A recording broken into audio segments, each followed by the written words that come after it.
friends, welcome to yet another video of my cricket dreams. So in this video, I plan to say the live review between Royal Challengers Bangalore and Mumbai Indians at the Dream11 IPL 2020 match number 10 in the Dubai International Cricket Stadium in UAE. So now, as we all know that the first week of the Indian Premier League is over, and in these limited 7 days itself we have seen some high quality cricket. Coming to the 10th game of Dream11 IPL 2020, we have the Indian captain VIRAT Kohli's RCB facing off the Indian vice captain Rohit Sharma for Mumbai Indians at the Dubai International Cricket Stadium. So it is sure that it's going to be it's going to be a high thrilling match between these two fierceful teams. If you're looking at the head-to-head status, MI has surely the upper hand, as in the 25 games they have played in the IPL history. Mumbai Indians have won 16 games, in which Royal Challengers Bangalore could only win something around 9 matches. So it is clearly sure that Mumbai Indians have the red out picks in this match. But it's a T20 cricket and we can just say who will win that particular match.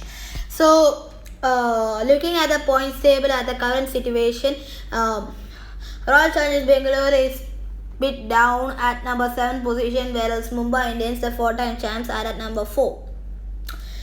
And if Royal Challengers Bangalore were able to win this match, they will be at number 3, and Mumbai Indians will be at number 5 if they lose this match. If Mumbai win this match, they will be at number 1 position. RCB will be at number 7 itself. So this match is also going to bring some type of shape in the points table as well. So now we can just see the toss. In the toss, MI captain Rohit Sharma had won the toss and decided to bowl first in the Dubai International Cricket Stadium.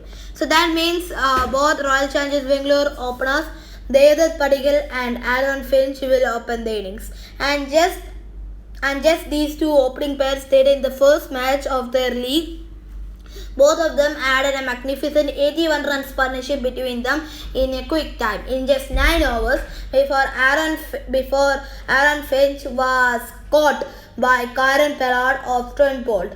Aaron Finch played a stellar knock of 52 of 35 balls, being the aggressor of this innings, scoring 52 runs in 35 balls, scoring 7 fours and 1 mighty 6 at a strike rate of 150. So after that, Virat Kohli, who is not in the best of forms after the lockdown, was caught by Rohit Sharma of Rahul Chahal after just scoring 3 runs of 11 balls. The score at that time in the departure of Virat Kohli was 92 for the loss of 2 wickets. So Devdutt Padikkal, who we all know is a stellar player, he was very good in the domestic cricket, and also in the first match he played really well. In this match as well, Devdutt Padikkal played the anchor of the innings, scoring 54 runs in 40 deliveries, playing good shots all around the park. He scored 5 boundaries and 2 sixes at a strike rate of 135, which is quite decent. And then, but unfortunately, at the score of 152, Devdutt Padikkal was also caught by Kieron Pollard of Trent Bolt. And Padikkal was in search of quick boundaries, as they needed to post something at 200 as the start they got.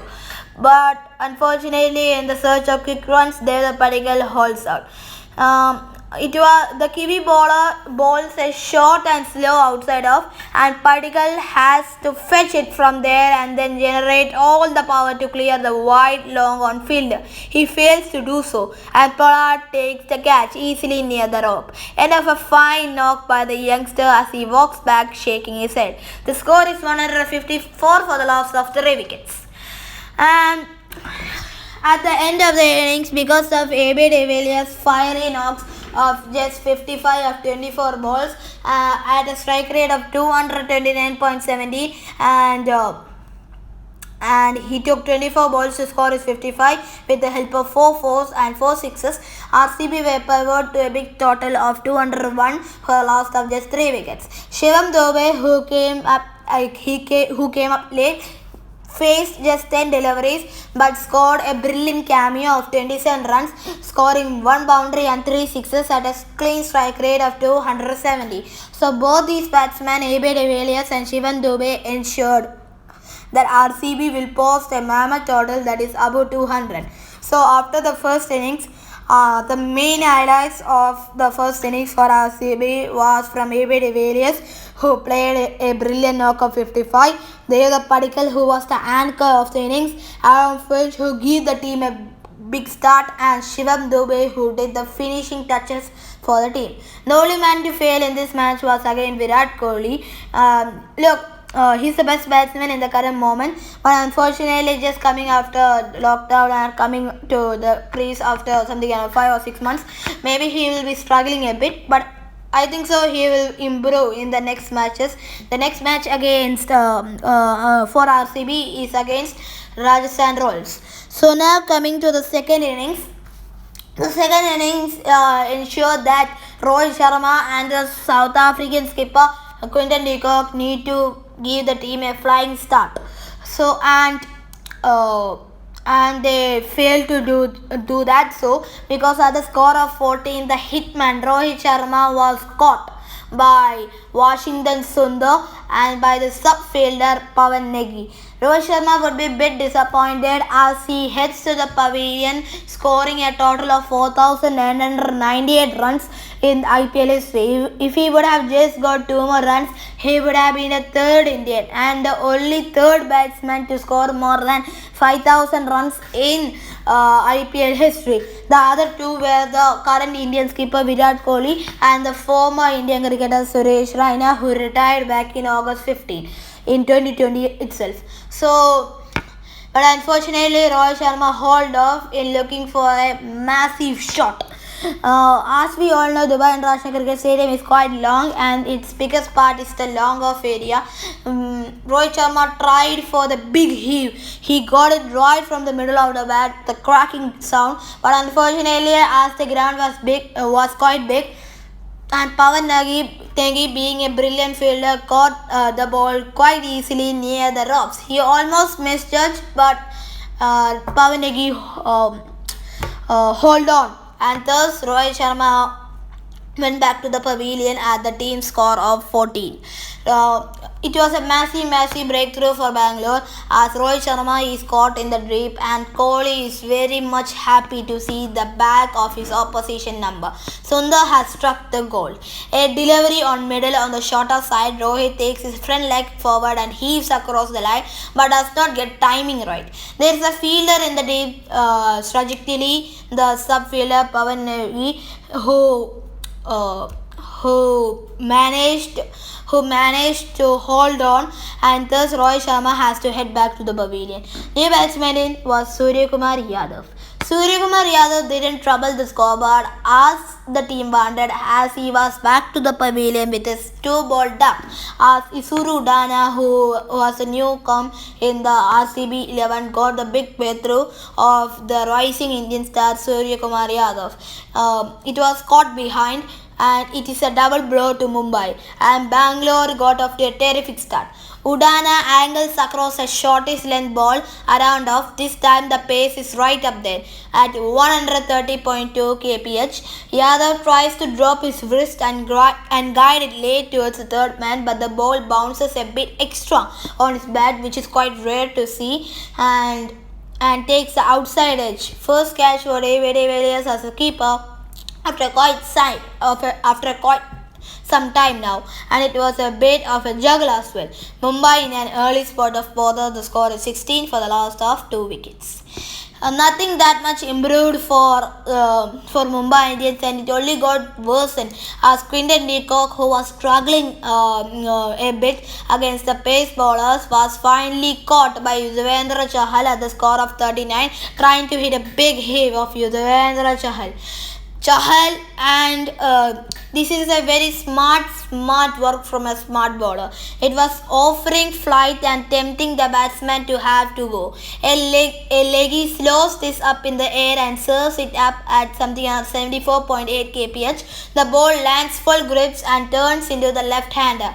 De Kock goes down in one knee and targeting the boundary towards the longer part of the field. He doesn't get the good connection he wanted to, and once again it's a substitute fielder Pawan Negi doing the catching job in the mid-wicket region. The replay shows that it came from the toe end of Quinton de Kock's back, and Mumbai continued to sleep in this mega run chase. The score is 39 for the loss of 3 wickets. After that, Hardik Pandya, who was the new man in, and Ishan Kishan tried to build a partnership and save Mumbai Indians from the trouble, but at the score of 78, these two players were able to put a decent partnership of 40 in 29 balls before Hardik Pandya, playing 15 runs with the help of in the 13 deliveries with the help of 1 6 at a strike rate of 115, was caught by the sub-fielder again Pawan Negi of Adam Zamba, and Hardik departs and Kohli is all fired up because Virat Kohli know how important that wicket is, and Hardik Pandya can be a man who can single-handedly give the game away from the opposition team. Zamba tosses another one. This one is just around off. Pandya looks to clear the longest part of the ground like his skipper, and like his skipper, he fails to get the timing right and ends up ballooning it high in the air towards deep in wicket. Who is on the ball? It is Negi again. The sub again. Excellent take from him. The score is 78 for the loss of 4 wickets at the 12th over, and that's when the Trinidad captain and the West Indies player Kieron Pollard stepped to the field. Kieron Pollard and Ishan Kishan kept the game to their own hands, as both of these two played a magnificent 142 runs in just 72 deliveries. Exactly what just Mumbai Indians needed at that exact moment. Both these players played brilliant knocks and rescued Mumbai Indians from a terrible position. Kieron Pollard played a magnificent knock of 60 of 24 deliveries, while Ishan Kishan was star of all as he scored 99 in 50 deliveries with the help of a strike rate of above 160. Both these players ensured that the game is taken to the last over, and at the last over 19 was needed with Ishan, and at the last 2 balls Mumbai Indians just needed 5 runs. Ishan Kishan was a strike. He was on 99 and he tried to heave Navdeep Saini for a 4, but unfortunately it is straight down the throat of Virat Kohli, who even though failed with the bat, he is the best fielder and catches the ball easily. So it is a heartbreak for Ishan Kishan as the young wicketkeeper has to go. So after that, new batsman in was Krunal Pandya. He didn't face any deliveries because Kieron Pollard was on strike. Isuru Udana was bowling the last ball to Kieron Pollard. This time it was a much shorter delivery. The last ball, 5 needed from 1 delivery. The tension was all there. Kevin Peterson was up in his seat. Sunil Gavaskar was also not even sitting. And the last ball, it was a bit shorter delivery above the head height of Kieron Pollard. But instead of leaving the ball, maybe the umpire would have called wide. Instead of that, he tried to pull the ball. He get the timing on it, but unfortunately the short ball, the height was quite big. That was he didn't get the timing of that. He hit it in the gap, so it is a 4. So that means the match is tied, and it also has another meaning. The match is going to a second super over in Dream11 IPL 2020. We cannot just believe it. We have just gone to 10 IPL matches, and in these 10 IPL matches only we have seen 2 super overs. Currently the second one this. It has been a simply outstanding season in the 2020 season has been in IPL terms if you are concerned. In the IPL, according to the cricket rules, the team that is batting second have to bat first in the super over, and thus Mumbai Indians batted first. Even though they have the most powerful duo of Hardik Pandya, Kairan Pollard, they failed to perform in the biggest moments as both of them just scored 7 runs. Very low if you're considering the power both these players has. And also it is quite surprising not to send Ishan Kishan up the order because he was just single-handedly just manhandling the ball. But unfortunately, I don't know why Rohit Sharma didn't send up to an opener. Instead of that, he trusted his regular players, Kairan Pollard and Hardik Pandya, and the result was a mere 7 runs. So after that, it was chance for RCB openers to prove the game, and for RCB they took a little time, but the RCB batsmen in the crease were AB de Villiers and Virat Kohli. Virat Kohli is quite surprising, but in the end you will know that. At the end, Royal Challengers Bangalore win the match. They scored 11 runs and thus they win the match. 0 balls left. RCB won the Super Over and thus they went on to the 3rd position of Dream11 IPL 2020. If you're looking at the current points table, DC is at number 1. They are continuing to dominate the number 1 position. Number 2 is RR. Number 3 is RCB. Number 4 is Kings Level Punjab. Number 5 is Mumbai Indians. Number 6 is KKR. Number 7 is CSK. Number 8 SRH. SRH is the only team in this year's IPL not to yet open their points account. So it is a happy night for Royal Challengers Bangalore and surely one of the most greatest match that IPL fans or cricket fans have ever seen. As the Super Over was also almost tied, but the class of Virat Kohli just kept the game away from Mumbai Indians.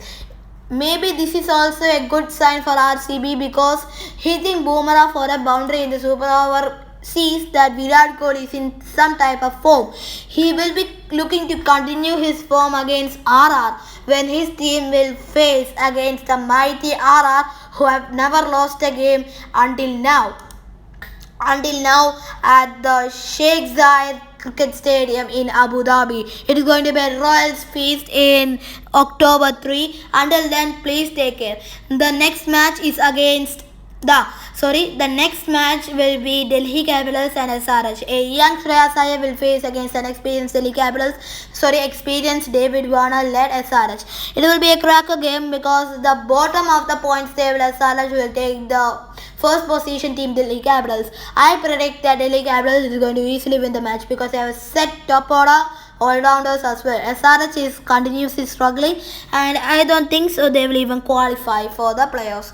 So now I will say so if you're looking at the live summary, now interestingly the man of the match is awarded to AB de Villiers for his stunning 55 of 24 balls not out and for his 6 runs for his 4 balls 6 runs in the Super Over. Interestingly, the absence of Ishan Kishan is quite a surprising thing, but look, we can just see. And the current moment, RCB is at number 3 and they will be a very happy team coming to the match. The next match, as just I told, is against the Royals and that is going to be a surely feasting match for each and every fans.